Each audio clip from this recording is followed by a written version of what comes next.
And then after that 8 minutes, it was like the movie stopped, and I was like, "Wait, you came in expecting some bullshit, right?" And I was like, "Well, yeah, but you don't have to." It's like, "Shh, shh, shh, I got you." And after that, this fucker was without mercy. Yeah, that's just like, this is what you want. Yeah, it's like,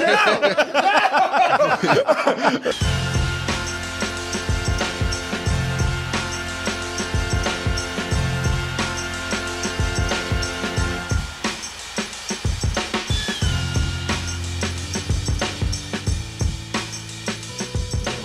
Time to talk about the animated movie of the year. Yeah. Animated feature of the year.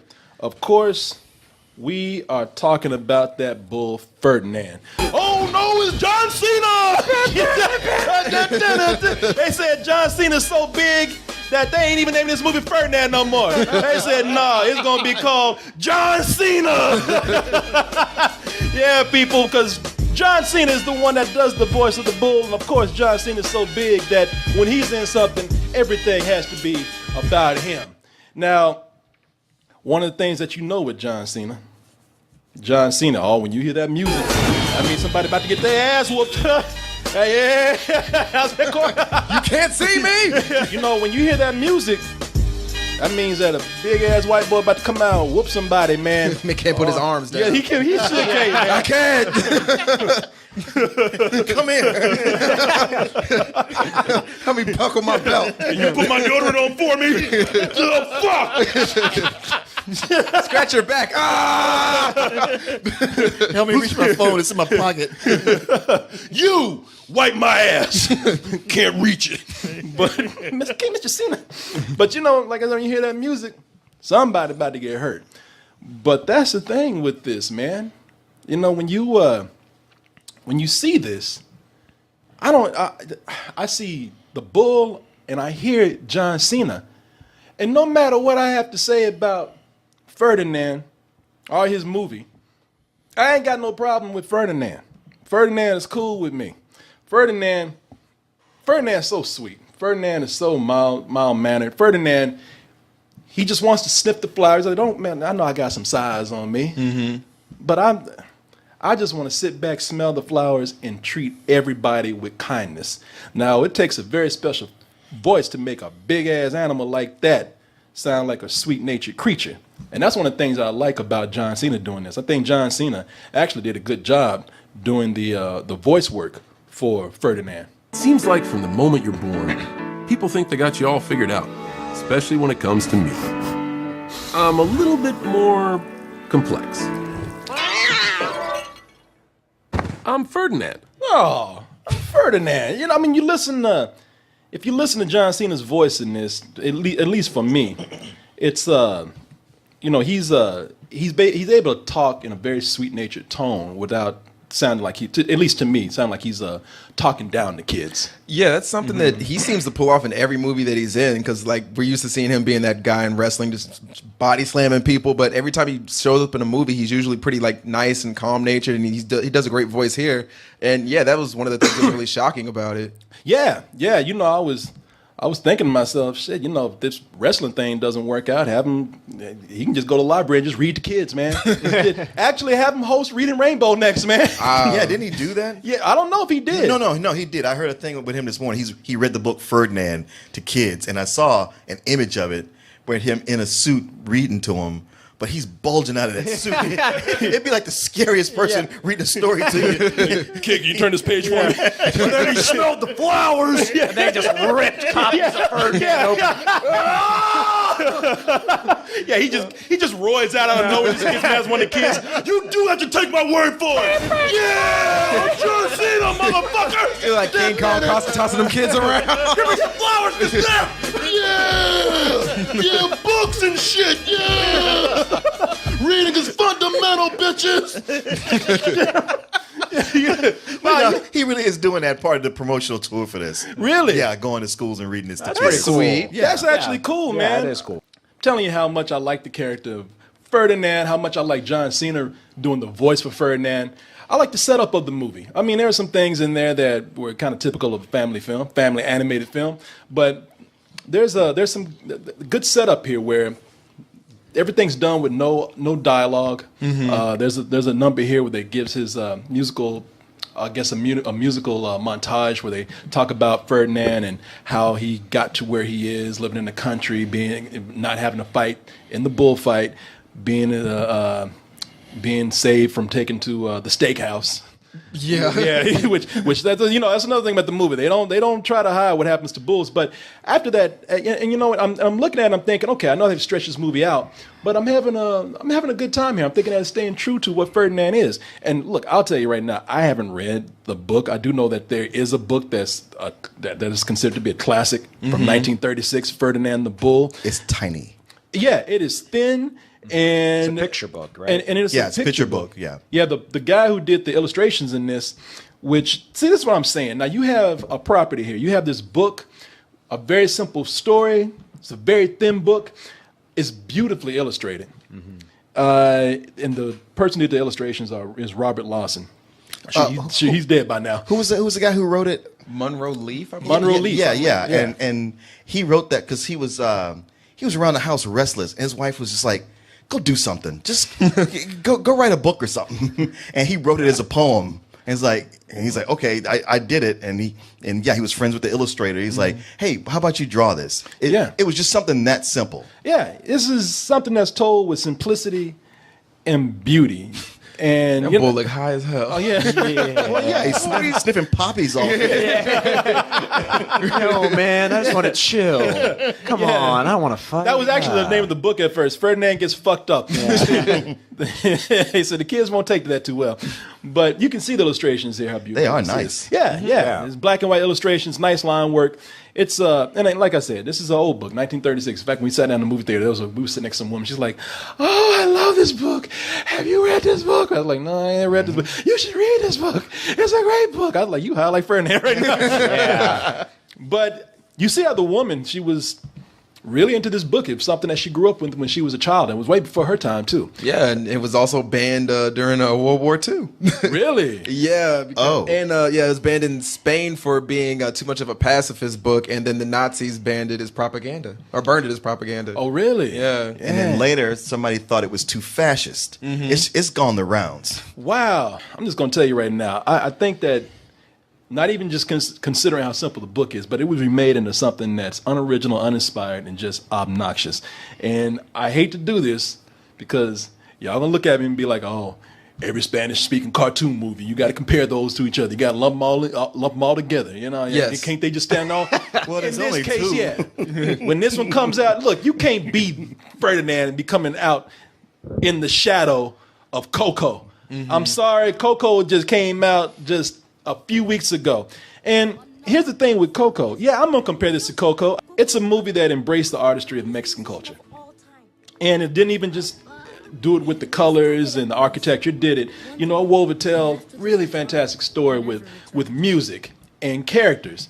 And I don't expect everything to be Pixar, but I do expect movies, especially movies of this type of Ferdinand, to not be lazy and to not miss an opportunity that's right in front of your face. I think that when you have the book and you have the potential that we saw in parts of this movie, you shouldn't just go for the lazy human. The animals, they were stylized and caricaturish enough to where I thought that they look good. But as far as the human beings and the rest of the film, it's the same human big-eyed animation. You know, nothing else really stands out. So this is a film that really should have taken the opportunity to embrace itself and the Spanish culture and try to at least raise it above a typical animated movie by doing that. There's so many moments in here where you can see the frame rate just slow down. You're right.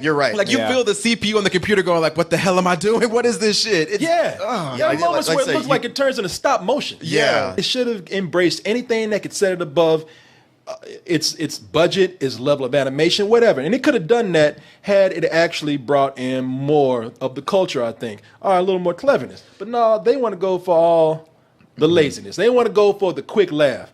Because, you know, the kids like butts. Let's throw some booty jokes in there. My hands are my instruments, as are my arms, legs, chest, and buttocks. Kids like ass. And looking for it, he's like, damn, that ass. Damn it. They're not trying to go for anything that would require a little bit more work or more writing. And you know what? Only thing I'll give them credit for is it seems like that is what they consciously are going for. Going into this movie, I think at least I'll speak for myself, I was expecting some bullshit. And I will say I was pleasantly surprised for the first 8 minutes. Same here. Yeah. That's what I'm talking For about. the first 8 minutes, it's like, oh, okay. They're actually dealing with the reality of the situation as much as you can, that these are animals being raised for slaughter. And this is an animal who doesn't want to fight. I kind of dig what you're doing here. It's kind of tactful, like in a way that's appropriate for kids, but it still doesn't shy away from the harsh reality of it. And I appreciated that they set that up at the beginning. Yes. And then after that 8 minutes, it was like the movie stopped and I was like, wait, you came in expecting some bullshit, right? And I was like, well, yeah, but you don't have to. It's like, shh, I got you. And after that, this fucker was without mercy. Yeah, that's just like, this is what you want.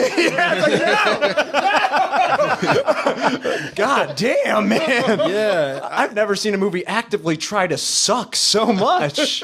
Yeah, I'm talking really, when I say missed opportunity, I mean missed opportunity, man. I'm talking It about. is funny how good it started. Yeah. I was like, wow.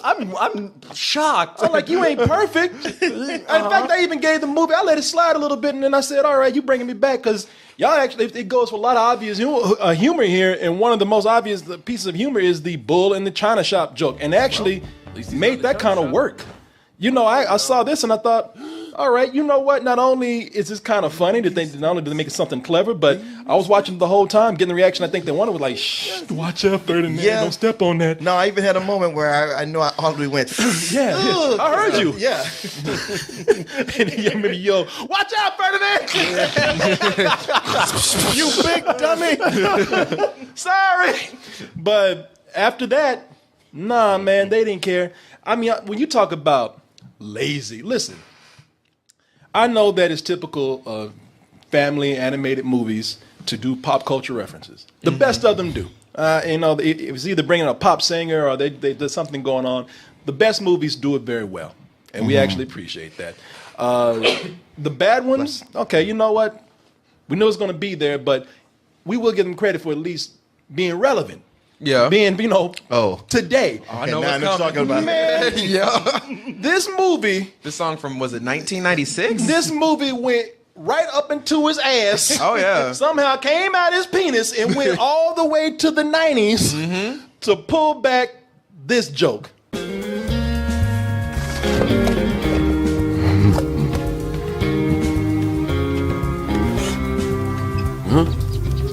Wow, you weren't kidding about the bugs. He's off. No, stay still. Why would you stop? We have to do something. All right, let's do it old school.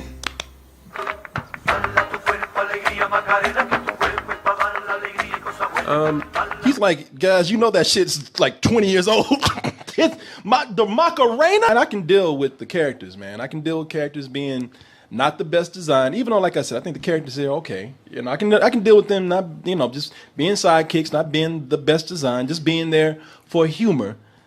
But you know, you got to have some personality with these characters, other than they're just funny. I mean, you know, because it was almost like for this movie, personality is like, we got a talking goat. What more do you want? Smash him in the head! And it's like that fucking goat, Oh, yeah, played by Kate McKinnon, I believe. played by Kate McKinnon. That it's another case of them telling her like, "Hey, you ad lib, just ad lib, and we'll just animate whatever you say." I don't mind a goat going through there and talking and you know, and hip talk to, you know, talking like the kids do today. But again, it's that case where it's adults who are the producers here, and they're trying to make these characters like, "Yo, what's up, dog?" Actually, characters say that, and they say, "Oh, you know what's funny? Hey, we got a goat. You know what's funny on the internet?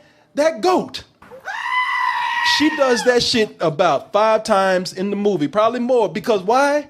Because, I don't know, 10 years ago, kids laughed at a goat on the internet screaming. It's hip and happening. What are you talking about? Yeah. That's what the kids like today, right? I just felt like the director in her voice session kept going like, "Kate, that's great, but can you do it again and just be more obnoxious?" Yeah. Okay, let's try it one more time. More obnoxious, Yeah. as much as possible. I thought no one was going to match James Corden's character in the Emoji Movie this year. His High Five is the most obnoxious animated character this year.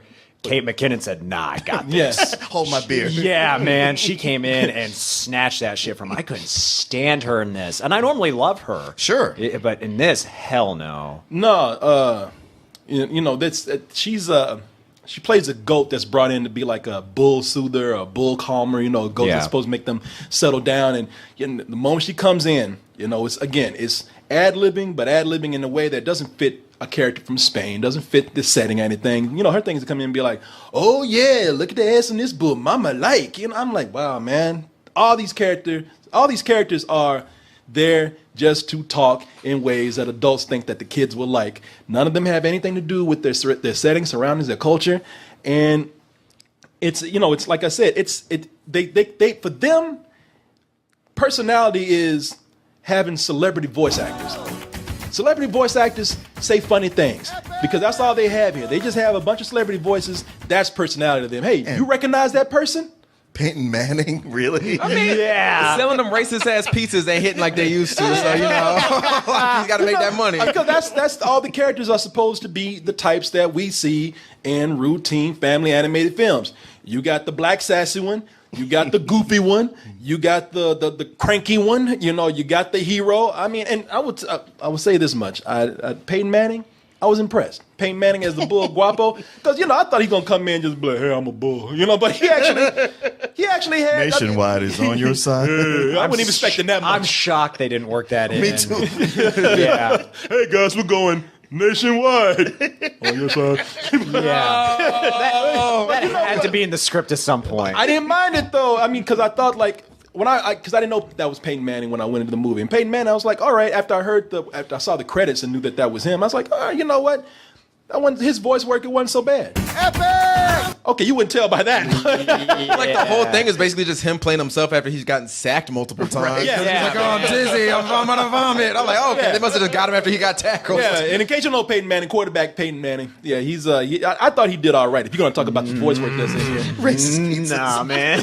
Oh yeah. we had other characters in here that did a lot worse in their voice work, and these were people who weren't exactly they weren't doing bad voice work. It's just that the characters, what the fuck? I mean, They were given no direction other than just be yourself. going back to them just doing anything. It's like, all right, this is Spain. Why are the bulls being put next to a field of German horses? German show horses. Why is there a Scottish bull in this? You know, and again, we go back to like, why is one of these characters from the hood? You know, it's like, Yeah. what? Again, just throwing everything in there that they think kids will like. And I will say this about the movie. It did lead up to one of the biggest what the fuck moments I saw. Not only in this movie, but in any movie. And all the movies this year, if they had a category at the Academy Awards, what the fuck just happened? This would be it. Out of nowhere, the German horses, the show horses, they just they challenged the bulls and the rest of his animal sidekicks to a dance-off. The movie turned into some weird dance number. And I'm not talking about like they're doing Spanish dance. I'm talking about twerking. Yeah. I'm talking about doing hip hop dancing. You know, there's a moment where one bull who's kind of a mute in the movie, he turns around, his ass is just electrified, just vibrating. Yeah, he's doing the robot. Yeah, and I was kind of impressed, but I gave up. Because in the movie, I said, I don't know if they're enjoying this. They might be. I don't want to be that guy that's going to be grumpy and expecting to I feel think like we were I do. all thinking that. Yeah, And that broke us. Yeah, because I sat there in the movie, I was.